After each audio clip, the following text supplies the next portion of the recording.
Ladies and gentlemen, boys and girls, children of all ages, welcome to the channel. It's your boy, World of Wrestling. And man, oh man, what a fucking main event. I know, we got it for free. It's great, life is wonderful, and all that. But my God, could you imagine that AEW All In had this as their main event in Wembley Stadium in London? My goodness, what a fucking main event that would have been worth. I mean, I would have spent $50 for this match. This match alone was worth 50 fucking bucks. I really could not believe the things that these guys did to each other in this match. And I say this countless times. This is like the third or fourth time they've had blood and guts. And this, I mean, they've been pretty fucking fucked up to watch. But this one, my goodness, this was sick. I mean, downright bloody sick. It lived up to the name of Blood and Guts, I can tell you that much. It wasn't just blood and guts.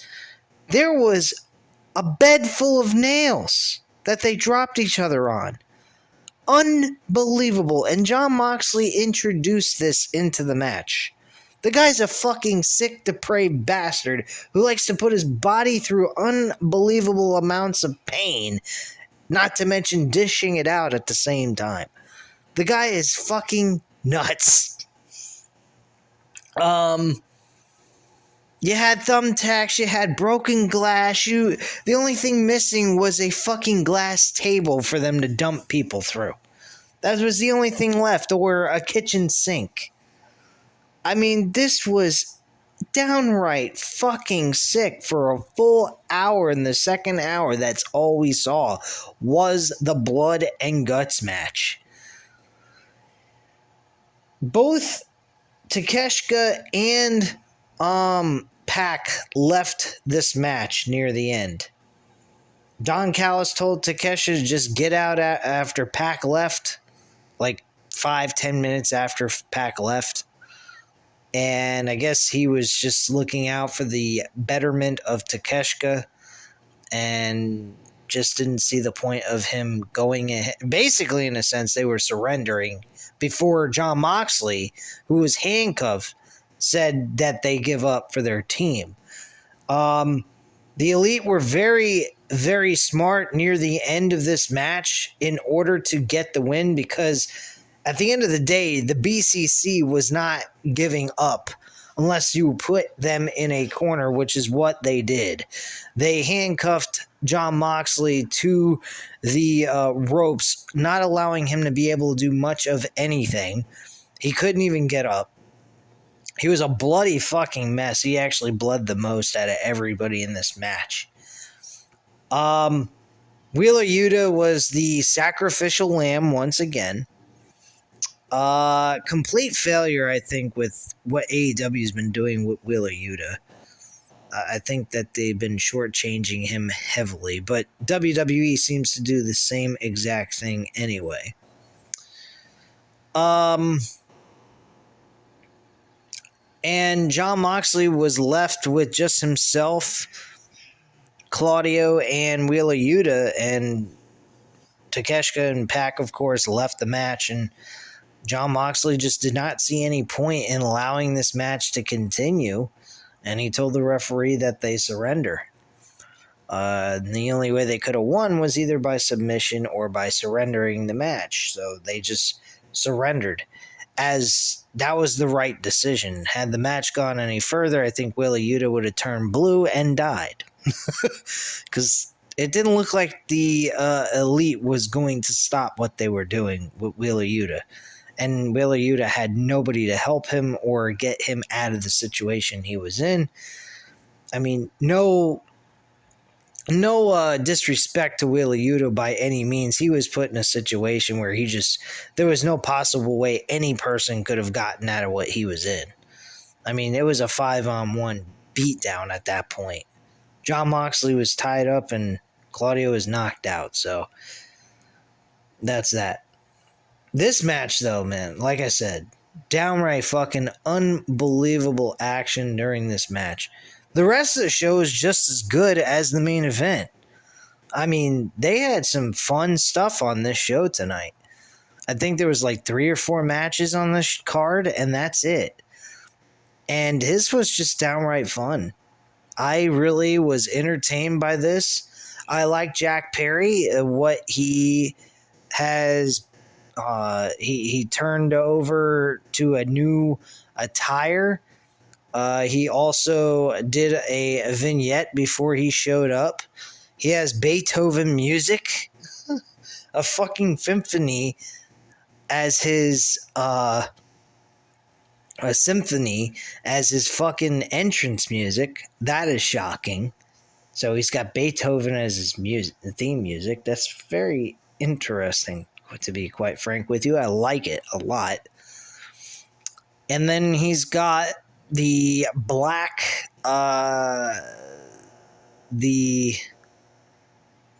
silky pants with a little bit of resemblance of Jungle Boy still there.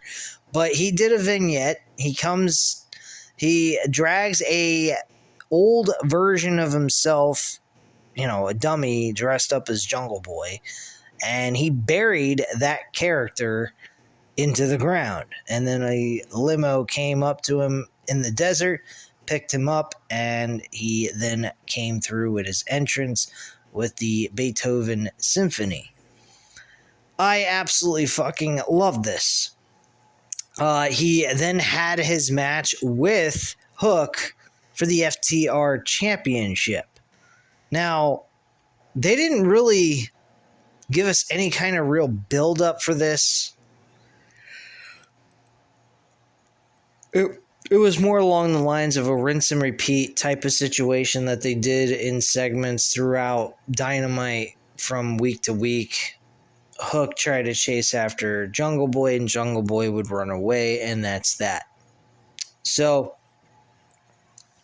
I mean, it wasn't much, but this match was good. This was a good matchup. Jack Perry did not run away. He did cheat, though, to win. He hit him with the FTR Championship and defeated him with a 1-2-3. Now, I'm not against him doing that in this particular situation. Hook was giving him everything he had. He was actually 34-0 going into this match, Hook. And Jack Perry took everything Hook was throwing at him, and Jack Perry's just trying to look for a shortcut to win. This is all I was asking for in these brawls, for him to fight up straight up with Hook and then run away if he was at a disadvantage. That is the way I would imagine a heel performing in a storyline. Here, he did exactly what I've been asking for, and he did in this match. He tried to fight him clean. He was unable to do so. Hook had an advantage over him, so he took the upper hand by cheating, and he walked away as the champion. I have no problem with that, because that's what a heel does. If they can't beat them clean, they go to the cheating tactic. And that's totally fine with me. It's just running away like a fucking pussy is where I have a problem with it. See, I take the template of what Triple H used to be when he was a heel back in the day in his prime. He wouldn't run away all the time to his opponents. He would actually come at them, fight them straight on. He did that with Mick Foley. He did that with Stone Cold Steve Austin. Did that with The Rock. He did that with every single person that was put in front of him. And yes, he would cheat to win if he couldn't beat you clean. And that's what he did. Or he had a gang of guys beat the shit out of his opponent in a segment. And I'm cool with that too. You could have had Jack Perry if he had a gang of guys and beat up on one dude. That's one thing. But running away like a coward, I am against that idea. But I'm going to get off all that because I know maybe someone might not like that. But The reality is Jack Perry looked good in this match. I liked what they did. Hook looked strong in this match as well. Even though he lost, I still enjoyed what he had to offer in this matchup despite losing the matchup. And at the end of the day, I don't even look at it as a real loss because Jack Perry cheated to win. So, of course, we're going to see Hook and Jack Perry continue on their storyline. There's no doubt about it. This is not coming to an end. I would imagine this comes to an end at All In. I think that would be the perfect time to do that. It gives them still plenty of weeks left to do some more storyline telling and building up. Maybe get some more layers into this storyline and make it even stronger than what it already is. I like the startup for it. I enjoy the fact that Jack Perry has something to work with. Hook is now in part of a important storyline on the main show on Dynamite, and I think that's swell. I think the AEW is doing Hook a fantastic creative job here, and I think it gives Jack Perry something to work with and enjoy playing the heel role and building off of that. So I have no beef with that. My only issue with that was him running away in the beginning. Now, we might see a little bit of confidence from Jack Perry where if he has to, he'll cheat when he gets into a brawl, if that's the case, if that even takes place. Hopefully they try something a little bit different, get out of the whole rinse and repeat type of bullshit, and we get to something else where we can see something different from these two guys. But anyway, moving past that, we have Alex Marvez is in an eating establishment showing Don Callis and Chris Jericho having dinner as the camera gets covered up by Callis. So apparently Alex Marvez, who is actually one of the worst things on this fucking show, he is one of the worst interviewers. I did not like him from the moment he was shown on television. How this guy still has a job with AEW is beyond me. I have no idea why he's still working for this company and why he even has a segment. He absolutely is trash. If he's good enough behind the scenes, good. Keep him for that, but on television, he sucks dick. I can't fucking stand hearing from him or even seeing his face. He is just annoying, truthfully. So you're acting like as if he was fucking TMZ with the cameramen. I think it was absolutely retarded. They're just showing the two of them eating dinner together. Big fucking deal. I don't know what the hell they were trying to accomplish there. I mean, we already know that they're trying to build a foundation with one another and possibly develop a business relationship working together. So, I mean, it's not like this is surprising to anyone. Anyway, we move forward here. We go to a vignette with Adam Cole and MJF in a parking lot as Cole wants MJF to go to a Chinese restaurant. The food comes and MJF says he wants to eat with spoons. And they kind of made a joke about it. And he was like, okay, I'll spoon you. And, you know, some kind of shit like that. Just funny little goofy stuff. This was a very funny segment. I am loving Adam Cole and MJF. This is sports entertainment that WWE should be applying to their show. This is what we call sports entertainment. Fuck, I mean, Tony Khan himself considers himself pro wrestling, but he is actually taking what these two guys are doing and doing what WWE would do if they were cool. But they're not. They're fucking lame-ass agenda creators who create agendas for certain things to what they want instead of just going with the flow and going with what the fans are reacting to. The fans are loving this Cole and MJF combination. I am loving MJF as a babyface working alongside Cole, even though, yes, I know eventually he is going to turn back to heel, but just getting a small taste of what MJF is like as a babyface, it is hard not to want to cheer for MJF. I really am enjoying seeing him play a babyface for the time being. It is so much fun, and Cole bringing that good guy character out of MJF is so awesome, and MJF kind of doing the same thing with Cole. He's making Cole really get a liking towards him, whether it's fake or not. It doesn't really matter. The point being is that this is actually downright entertaining as fuck.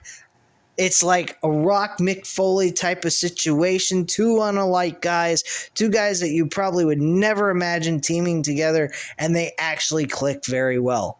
That's what I kind of get from this, just not in the same sense. I don't see Adam Cole as like a Mick Foley. Definitely not. But still, these two guys are very... Nobody would believe that these two guys would ever really team with each other based on their personality traits and how they act in the ring and so forth on television. But being forced to be put together... It's just been fun to watch. And their fucking t-shirt, I gotta get this t-shirt. Truthfully, we know we're better than you, baby. I mean, I love the fucking slogan itself. I think I'm going to buy this fucking t-shirt, because this t-shirt is fucking awesome. I mean, it's probably one of the best fucking t-shirts I've seen made in a very long time. But yeah, I'm again, like I said, I'm enjoying the shit out of Cole and MJF as a tag team. So Cole says the food is hot but very good, and MJF is sweating balls from eating the spicy chicken, which I don't know why the fuck he would even do that. So he drinks, and then the drinks are brought out, and both say something is off about this water. MJF says the water tastes funny, and they find out that the water is actually 100% alcohol proof. Apparently, they're drinking some very fucking hard liquor. I'm going, what the hell? You guys got a damn match later on in the night. The fuck? Anyway, they have Cole and MJF are clearly drunk, and Cole says MJF faced his fears, and the only thing left to do is a double clothesline as they go after the waiter, and they don't fully go for the double clothesline on the waiter. They leave you hanging, making you wonder, did the waiter actually get a double clothesline from Adam Cole and MJF? They also were talking about the waiter looking like Sammy Guevara and Daniel Garcia. Cole thought he looked like a little like Sammy Guevara, and MJF looked at the waiter and thought he looked more like Daniel Garcia, and that's when they did the double clothesline motion, and then the vignette ended. So we got basically, so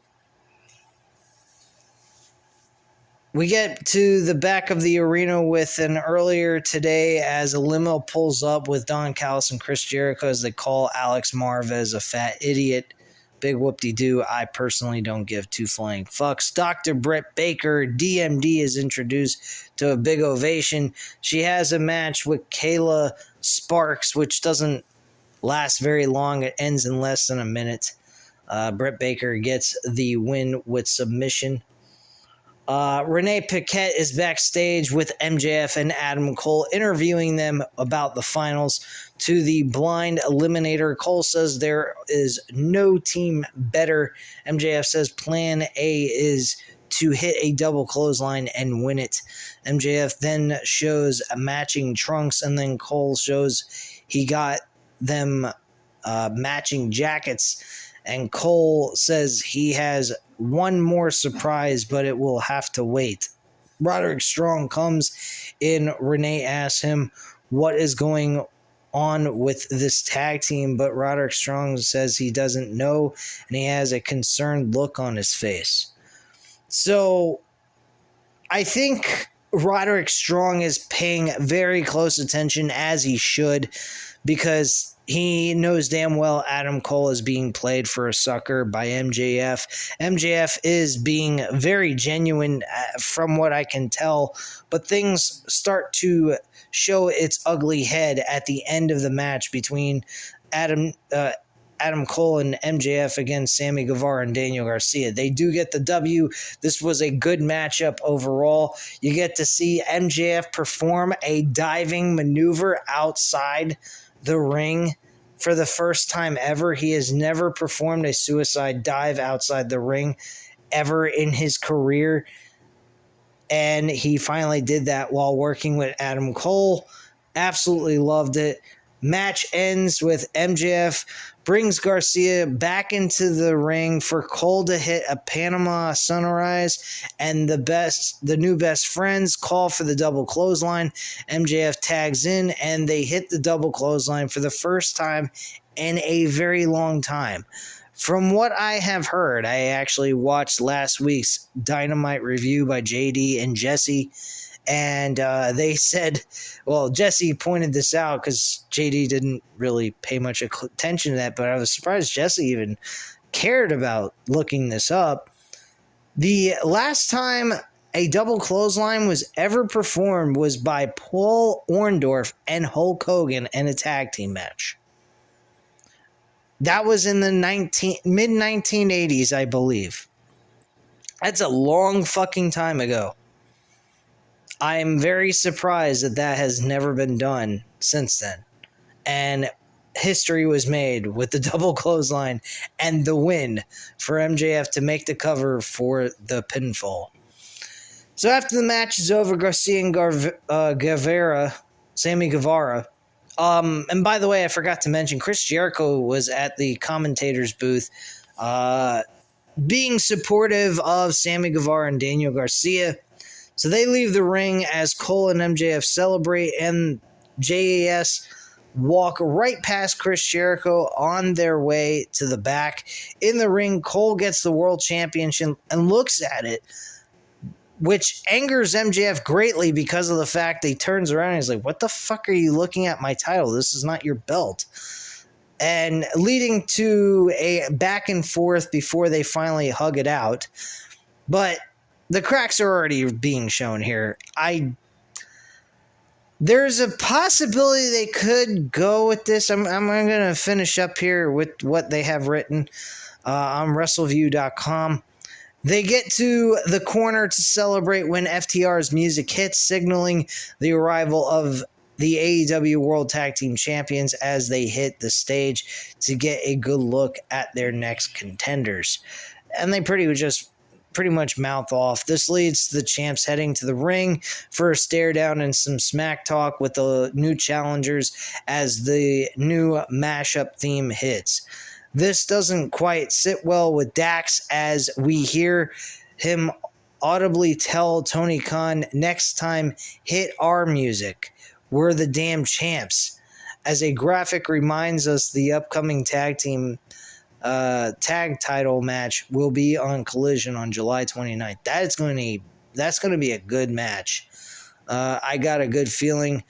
But with everything said and how happy I am to see MJF taking on a different role and giving us a different perspective of what to expect MJF to be like if he ever becomes a babyface, which I will have no problems with that because he has been absolutely fucking entertaining. By the way, I forgot to mention this. They actually had a dance-off in the beginning of this match. I mean, a lot of people would say, why the fuck are you praising this? This is stuff that WWE would do. Well, here's the reason why. This is not done on a regular basis. This was not meant to insult your audience. This was to make them get a laugh, a chuckle, and have fun.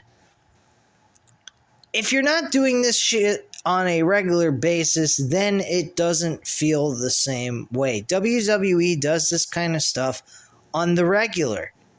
They don't take anything seriously. They're always goofing and acting stupid and giving people these robotic dialogues, writings for them to say verbatim. These people go out there and they speak their own fucking minds. They're just giving, you know, points of what to do, what to say specifically in the direction they need to go with their promo. There's no like restrictions on what they can say. I mean, depending on, you know, if it's to the point where it's insulting your coworker and making them pissed off at you like they've done in the past, which hopefully I pray that they've gotten that squared away so no more of this nonsensical backstage fighting takes place that's not needed. I mean, that's cool. And it feels more genuine. It feels more real than just a fucking TV show. And I've been enjoying a lot of this stuff. The AEW in the last 2 weeks, I have to say, have been on point with a lot of stuff. Maybe not always delivering the best storylines or the most riveting television in storytelling, but if they're absent in that, they make up in wrestling. And I gotta give them credit. They really truly care about their audience. They don't look at them as just a bunch of dollar signs. They look at them as just regular fans that just want to come there, have a good time, and enjoy watching wrestling and seeing some good storylines unfold in front of them to get them intrigued to want to spend $50 4 months from the last time they paid $50. That's all I'm asking for, because this shit is not cheap. So I expect to make it worth my dollars, worth my investment.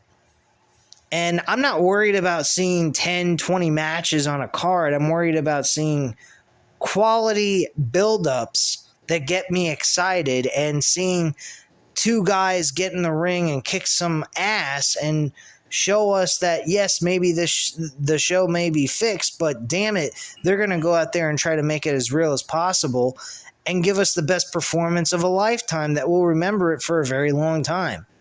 That's all I'm asking from this shit.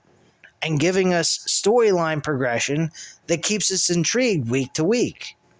That's it. That's simple. So backstage, we're with Renee, the best friends, Darby Allin and Nick Wayne, as Renee asks questions regarding what's to come tonight. Darby asks Orange about giving his friend AR Fox a shot at the AEW International Championship, and Orange Cassidy says, sure. What the fuck? Just randomly giving a title shot just to a friend? No fucking... Okay, this was ridiculous. I mean, I wasn't even really paying much attention to this. Heard AR Fox challenging for the International Championship. I was just like, okay, like, do I care? This is more something... this should be something they put on Rampage, personally. I don't even think this is worth Orange Cassidy's time to go ahead and have to defend this fucking title against AR Fox. What a joke. With the match official, best friends bring it in as Darby and Nick Wayne walk off. And that's it. I don't even know why Darby Allin was even near Orange Cassidy and the best friends. I don't even know how he has anything to do with them. But whatever.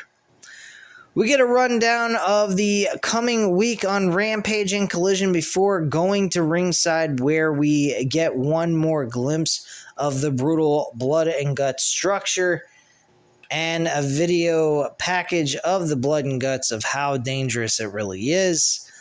And if you haven't seen a blood and guts match, well, tonight you were in for a special treat. You got everything thrown in your fucking face and then some when it comes to blood and guts.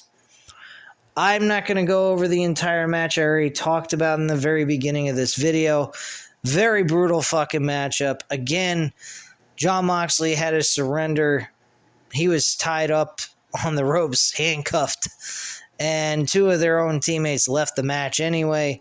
And Claudio and Wheeler Yuta were both fucking knocked out. So he had to surrender. And that was basically your entire Dynamite show, which was a superb and entertaining show as fuck. I know I talk about the ratings a lot, and I care about the ratings because I want to see this company get to the level of WWE. I truly believe AEW is a far better company than WWE, and they should have better ratings than WWE. They are producing better television, and they are more entertaining to watch. And they take their product very seriously. WWE does not. I mean, last night I went ahead, watched the damn SmackDown show, give you guys a full-on review, complimented them, and still at the same time found, was stating all kinds of fucking issues that was wrong with this damn show. I even said I enjoyed it still, even though it was enjoyable, the show was still fucking shit. Because there was all kinds of fucking issues with it. The only thing I guess you could say that you can even justify why I could say that is because of the bloodline. That's it. But, I mean, if you want to forget about logic, watch WWE. You want logic, AEW is the place for you. Because they make more fucking logical sense than WWE does. You don't find as much illogical bullshit booked on an entire show like you do in WWE compared to AEW. I'm just saying. Maybe I'm missing something. Maybe I haven't been paying attention. Maybe I need to pay more close attention to things. But I have not seen it as bad as it is in WWE. Because WWE's logical sense is just fucking off the wall. And the only thing they got going for them compared to AEW is the fact that WWE is doing very well with their pay-per-views. I enjoy watching the pay-per-views, but week-to-week television, forget about it. I mean, I can handle SmackDown, that's bearable, but Raw, fucking forget it. You want me to do Raw? Anybody on my channel says, oh, please do a review on Raw. This is reverting to Rachel Buck. I am telling you, I am never, ever going to do a Raw review ever on this fucking channel. There is no way you can possibly ask me to do 3 hours of fucking boredom and then cut you guys a review on it. It ain't fucking happening. Ever again. SmackDown, you could ask me every single day. I will definitely take that into consideration. But Raw, forget about it. I'd rather cover Collision on Mondays. Because it's fun, it's enjoyable. I think you could get AEW Collision to have better ratings than Monday Night Raw if you had them compete up against each other. Because you got CM Punk, and you got some fucking great wrestling, and you've been getting consistent storylines here and there throughout the entire show. So, excuse me for not caring about WWE Raw. They are the worst fucking show on pro wrestling outside of possibly NXT, but I don't even know what the fuck goes on there because I don't even watch it. Nor do I even care about looking for reviews for it. I don't care if anyone reviews it on YouTube. So anyway, guys, that is my rant for the day, for the night, on WWE comparison to AEW. Thank you for watching. I hope you enjoyed this video. If you did, hit the like button, hit the subscribe button if you're not already subscribed to the channel, and leave a comment down below, and I'll definitely get back to you on that. I thank you guys very much for watching, and have a great night, guys. Bye.